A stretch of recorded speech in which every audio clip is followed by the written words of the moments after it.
And let's bring in the television analyst of your Sacramento Kings on our weekly visit with us, Kayte Christensen. Kayte, thank you so much for joining us. I owe you an apology first and foremost, because we were trying to track you down. I said, I think Kayte, probably got in late. She's snoozing, and I totally get it. But you were working. You were doing film study. What did you learn in film session this morning? Yeah, no, I'm sorry. First of all, I was up, definitely up. We did get in late, but that's just kind of life on the road. But yeah, I had put my phone on Do Not Disturb. I was in the film session.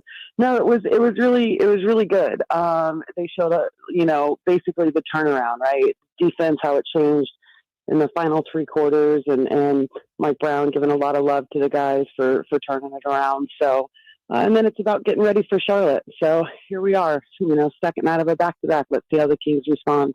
Yeah, I'm curious because, when you win a game like that, I don't know, and I guess you explained it. He showed the turnaround because you could really highlight the first quarter and just kind of go, guys, what's going on? Or pick the positives and say, look what happens when you did this. Because all along when they gave up the 47, to me, naturally, as I'm looking, I'm like, yeah, I see Detroit's making everything. The Kings are probably missing everything, and they really weren't. The Kings were shooting something like 60% and still down almost 18 points. But, what was your thought on the approach of the coach, just kind of showing the bad and the good all together like that? Yeah, you can focus on the bad, or you can focus on what you did well and what it resulted in, right? And you show defensive clips and how it led to offense. And, you look at the first quarter, and the defense certainly wasn't where it needed to be. Offensively, the Kings had 29 points, but the difference really, I think the Kings hit just 2 threes in the first quarter, and there was 7 for the Pistons. Again, another team kind of like Orlando.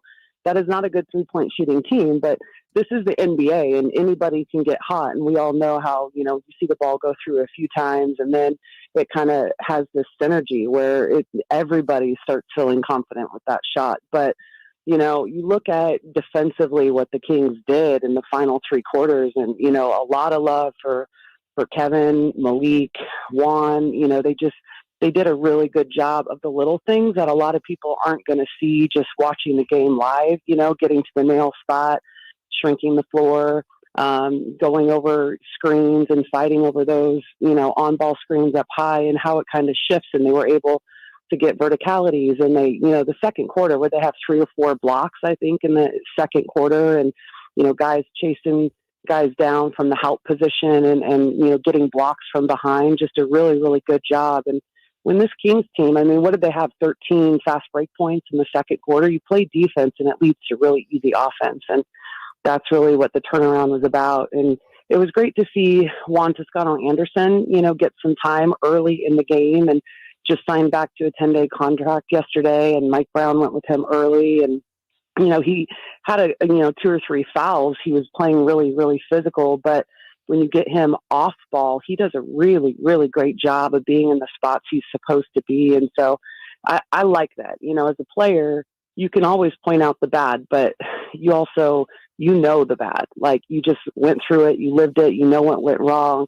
And so, I like the approach of showing the good things, right? Because you're going into a game today, you want to focus on the good things. You don't want to focus on the bad things. And then, of course, showing film of that first game against Charlotte at Golden One Center, what was it, just a week ago? And just reminding guys, hey, we owe this team one, because we did not play our best basketball. In the game yesterday, Kayte, I thought you made a really good point. It might have been in the second quarter where you were addressing the fact that there was a noticeable difference on the effort, energy, the stuff you just addressed that the Kings were looking at and improving on in-game defensively. But they had, at that point, they were almost being too aggressive, and they were defending with fouling. Then they kind of cleaned that up. That to me has been a tough line for them, because you can see when they really start to get after people and try to be more aggressive, but sometimes they are guilty of fouling. How did you see them finding that balance of getting that achieved, of playing better defense with a physical nature, but not fouling the Pistons?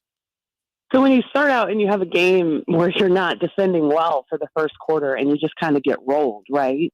I would prefer to see some fouling, come up that, because it's easier to, at least from my perspective as a player, it's like, okay, we're not playing defense well enough. And when you're not playing defense well enough, it's not just, fighting over. It's the physicality of off-ball action, of pushing guys that are about to go through screen action and just making them feel your body. And so I'm all for kind of going from one extreme to the other, because then you can back down, right? Then you can lay off a little bit. But most importantly, the fouling I felt in the second quarter, where they were in the bonus at the 7:15 mark of the second quarter, it really didn't factor in, right? The most important thing about it is you made them feel you in an extreme way. And then a young team like Detroit, it kind of made them get on their heels a bit and back off, because they were not, De'Aaron Fox on ball with Killian Hayes. He was just pestering the heck out of that poor guy. And it led to a lot of, steal action. You get out in transition. Another guy who was, I thought, brilliant last night was, Trey Lyles. Mm-hmm. He has been so good offensively, but I don't think, and that's our job on the broadcast, and I do my best, is to try and point out his defense has been really, really good. Yeah, it's been good to see that, and they need more of that. I want to ask you about Keegan, because at some point in a player's career, you get in the league, you kind of learn the league, you learn about yourself. He's drafted high. The Kings think highly of him. And I think you go from, all right, he belongs to, okay, he's in the starting lineup. He's a piece. He may be an important piece. Then he shows you flashes, and he's starting to show that more and more. And I feel like, Kayte, we're like right on the brink of him taking that next leap where you go, all right, he's consistently becoming a really good player. He's not all the way there, but I feel like we're really close. And ultimately it happens, like where you can expect a double-double or triple-double from Sabonis and expect a monster night from De'Aaron Fox. He's not quite there, but I feel like we're really close to Keegan. Do you feel that way too about him? Yeah, I absolutely do. I came into the season thinking, okay, I think Keegan has the ability to be kind of the second scorer on this team, which says a lot. Obviously, Domas is like a consistent double-double. He's had 19 straight, leads the league in that category in the streak. And, he scores, but he also is such a playmaker and a facilitator. He's not, that's his third 30-point game of the season. He's not looking to get 30 every night. He's looking to get other guys involved, get on the glass. And so Keegan has that ability to be that second scoring punch every single night. The difference this season and what we're seeing from him first year to second year is he's being asked to defend a lot of the times the best guard on the opposing team. And the amount of energy that takes, because those guys are always the ones that are in the most action. You're running them off screens, you're fighting over screens, that is such a huge energy drain. And I think his shooting woes early in the season was adjusting to that fact. But then when you look at his offense, not only is his 3-point shooting, a part of his game this year, where it was his whole game last year.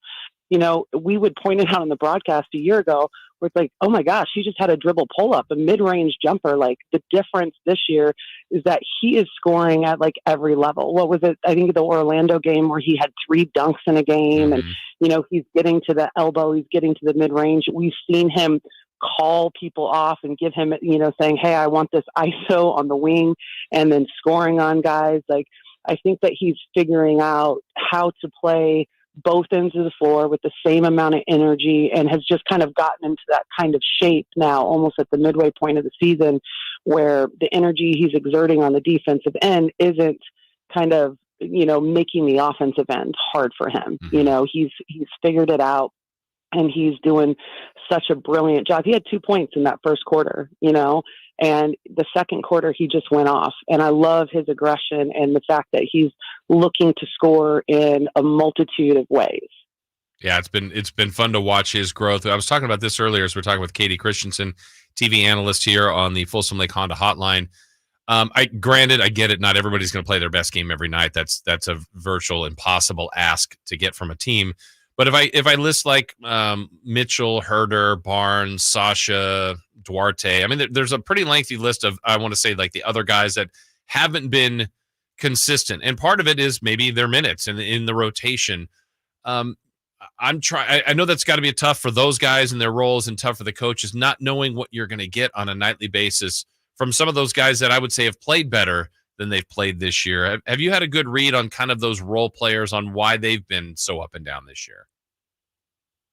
Well, I mean, the Kings have been up and down, right? True. When you look at the wins versus losses, the wins, you're, playing the way we expect you to play, playing to your identity, playing fast, threes, all that stuff. And then the one like huge difference from this year to last that I've noticed is that if this team does not hit threes consistently in a game, that's where they get down big because it's such a big kind of piece of their offensive pie, right? And so, it's when you look at kind of minutes for people, one thing I really, truly appreciate about Mike Brown is his open communication with his players. And, I think last night on the pregame show, Mike Bibby was asked this question about kind of minutes. Kevin Huerter back in the starting lineup last night. Chris Duarte, who had been in the starting lineup for the previous, handful of games, he didn't even touch the floor last night. And then Keon Ellis, who had not, been in the rotation, it had been Davion Mitchell.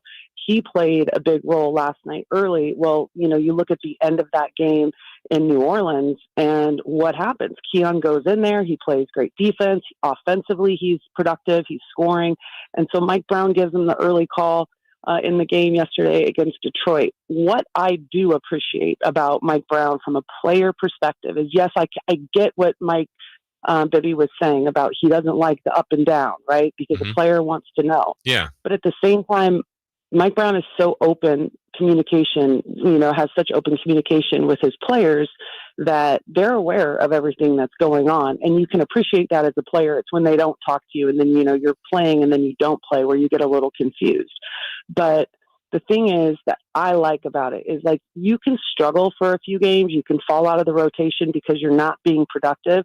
And then when you are, he immediately gives you another opportunity. It's not like you fall back out of the rotation. He gives you that opportunity. And I think what that does for a team concept, right, is for everyone to stay locked in and engaged because they know that things can change. And it's about their own personal performance. If they go out there, they have a good game, they know they're going to immediately get another opportunity. And I love that about this team. And tonight, I hope that, losses happen. If they had lost to Charlotte, in October or November, they might have said we owe them one. But this was so fresh from last week, and it was the way they played. So I really feel like we're going to have a motivated Kings team tonight. I hope that produces good results. But do you get that same feeling that wound is still pretty fresh with Charlotte?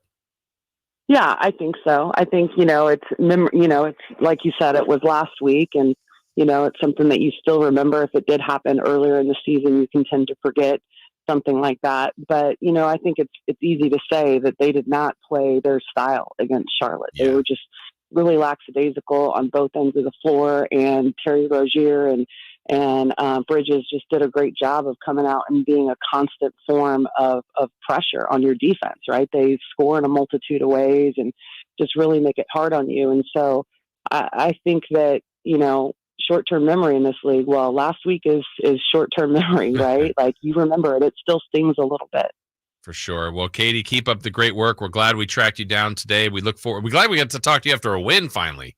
I know. And I'm so sorry. I tell you what, traveling, you have no idea what time it is, what time zone you're in. You just know, I got to get to film. I got to, So I'm glad I was able to get on with you guys. I apologize for it. No worries. You got a job to do as well. So thank you so much. Have a good call tonight, and we'll talk to you again next week. All right, guys. Thank you. That's Kayte Christensen joining us. Yeah, busy working all the time. I'm glad we were able to track her down and give us some good insight on what was going on this morning. Obviously, Kings got that film session, saw some good, saw some bad, some ugly from yesterday. But at the end, it was a victory. Now they got to repeat that tonight against Charlotte. All right, we'll take a break, come back, what to watch, of course, and listen to Kings basketball tonight, some other NBA games of intrigue, and still have crosstalk with Styles and Watkins. That's all coming up